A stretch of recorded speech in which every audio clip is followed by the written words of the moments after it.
निश्चित कोइली कलमेश्री पंचायत अंतर्गत दामोदरपुर स्थित ग्रामदेवती मां बुढ़ी जागुड़ी मंदिर प्रतिष्ठार 6ठ वार्षिक उत्सव महासमारोह पालित होउछि।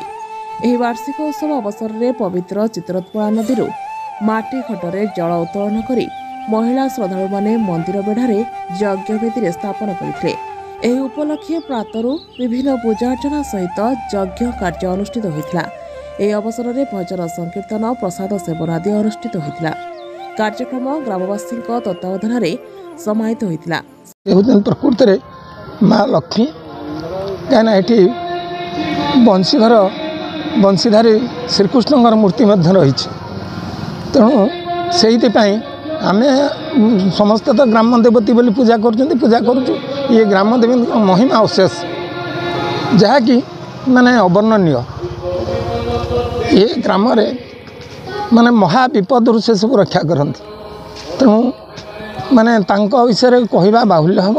तेणु विशेष किसी न कही मोर वक्तव्य शेष करने पूर्व ये कहबी जे आमर पिला माने आम परपीढ़ पिला माने ये सब आयोजन करी मंदिर प्रतिष्ठा करी उत्सव पालन करगुड़ी को एक मन एक ध्यान देकरी समस्ते प्रत्येक वर्ष पालन करने ये पिला मानू उत्साहित करुच्ची अनुरोध भी करुच्ची।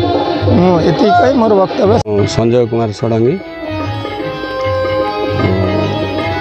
जागुड़ी यज्ञ वार्षिक उत्सव यज्ञ आ मंदिर प्रतिष्ठार पुरोधा हिसाब से ये 6 वर्ष है कार्य को तुलाऊँच। मोर सहयोगी मैंने आसुँच ग्रामवासी मान सहयोग 6 वर्ष है तो कम चलुची। मार तो महिमा असीम तार भुक्तभोगी जो मैंने उपस्थित रोचते से पाइबे ता महिमा तो मुझे बखाई पारि कि मार महिमा बहुत असीम।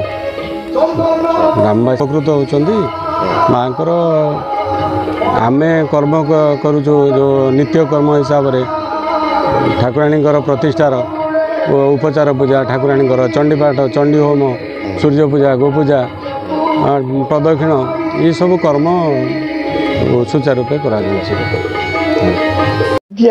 मोर ये दामोदरपुर ग्रामवासी मो ना डम्बरधर सामल मते बयस आसिकी 66 वर्ष हो गला।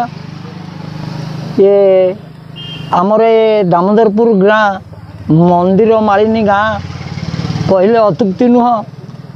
ये गाँव रे बुढ़ी जागुड़ी मंदिर महावीर हनुमान मंदिर आखंडमणि मंदिर गोरखनाथ मंदिर ये मंदिर बड़ ये जो ठाकुर ये बुढ़ी जागुड़ी आज जो कार्यक्रम चली ये द्वादशी तिथि रे ये मंदिर प्रतिष्ठा करा जायतिला।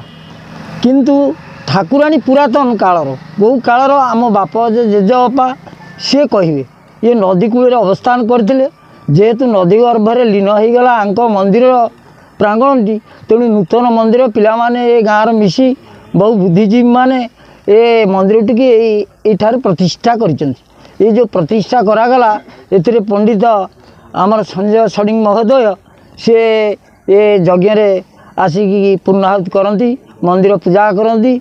आओ ये मंदिर मध्य 6 वर्ष आज की है ये द्वादश तिथि पड़ी आम ये द्वादश तिथि आज्ञा करुचु। किंतु बड़ भाग्यर कथा आज श्रीराम मंदिर प्रतिष्ठा कार्यक्रम चली ये उत्सव आज आमर जे प्रधानमंत्री सी आज करिटे श्रीराम मंदिर प्रतिष्ठा बड़ गर्वर कथा। आज माँकर आमर ये द्वादशी तिथि मंदिर प्रतिष्ठा उत्सव पालन कराऊँ। ये गोटा किंवदंती रहीगला मंदिर प्रतिष्ठा उत्सव जेबे ही हम राम मंदिर कतिरे से दिन ही आम बुढ़ी जागुड़ी मंदिर प्रतिष्ठा उत्सव चली। ये बड़ भाग्यर कथा आम ग्रामवासी धन्य भाग्य आमर धन्य। सालेपुर मिता दास निश्चित कोइली निर्मल पढ़ियारी रिपोर्ट STV न्यूज ओडिशा।